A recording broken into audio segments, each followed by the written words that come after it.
back against your former Adrian team and Phillips. have a day like this? You know, yeah. I love it out here, and every time that we get to play them, you kind of everybody always wants to kind of stick it to their former team, and this is a great organization that we played against today, and just to be able to go out there and play against them and ended up having a game that I have, it was sweet. I loved it, but yeah, it was sweet. On the pick six, did you know that you weren't? Go ahead. On the pick six, did you know that you weren't grabbed, touched at all? Uh, Or did you just get up with instinct and say, okay, I I got didn't feel to myself get touched, so and we always tell them to make the refs make the decision. So I just got up and ran, and I knew when they didn't blow the whistle, I knew I was getting in the end zone. So Can you just take us through from, you guys get the call from the sideline, your assignment there, what you're looking at from the interception and then getting in the end zone?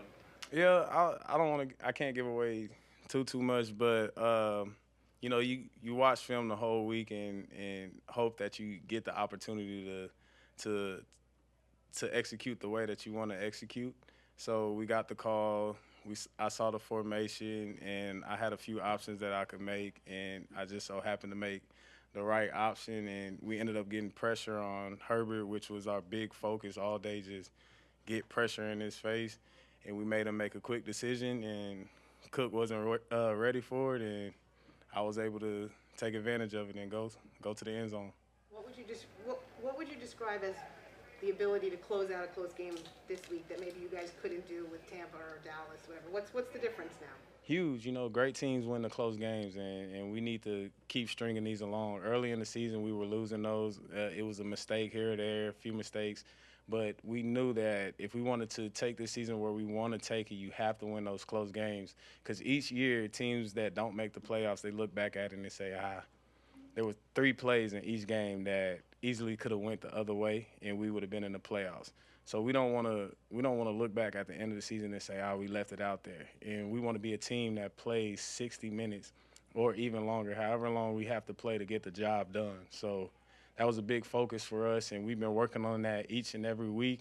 And it was great to see that we were able to do that today, and we got to keep doing it the rest of the season. You're not in Foxborough. It's about 3,000 miles away from it. But when you ran into the end zone, it felt like you were running into the end zone at Foxborough. Just the fan support that you got from people traveling across the country Yeah, to you. crazy, crazy.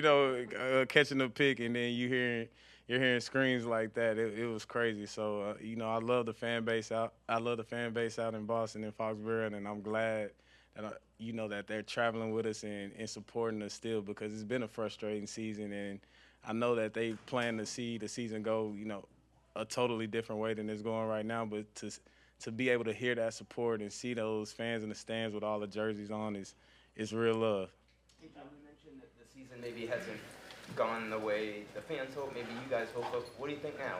As you even up the record at 4-4 with what's ahead, what is this team capable of? Yeah, I mean, we're capable of great things, but our main thing is we just keep our head down and keep working. We celebrate this win for 24 hours, and then it's off to go play the Panthers. I mean, they're a great team too. So we don't want to get too high. You never want to get too low. You want to stay in the middle of the pack and just keep your head down and keep working. So that's our mindset right now. Just celebrate this for today, and then it's on to the next. Because there's still a lot of mistakes out there that we need to get corrected. After the game was over, who were some of the former teammates that you looked after, and then what was their reception like?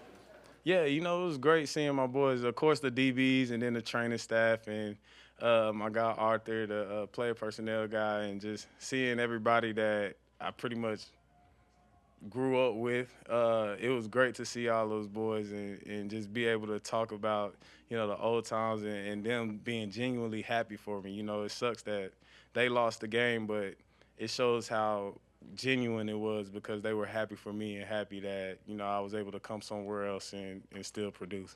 Adrian, Justin Herbert's 2 worst games as a pro have come against you guys. You said what? Justin Herbert's 2 worst games statistically have been against your defense. Mhm. Can you explain why?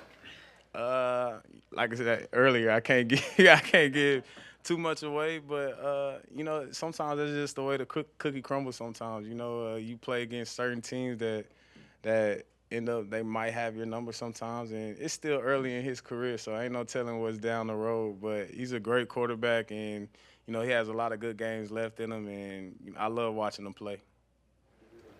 Thank you, Oscar.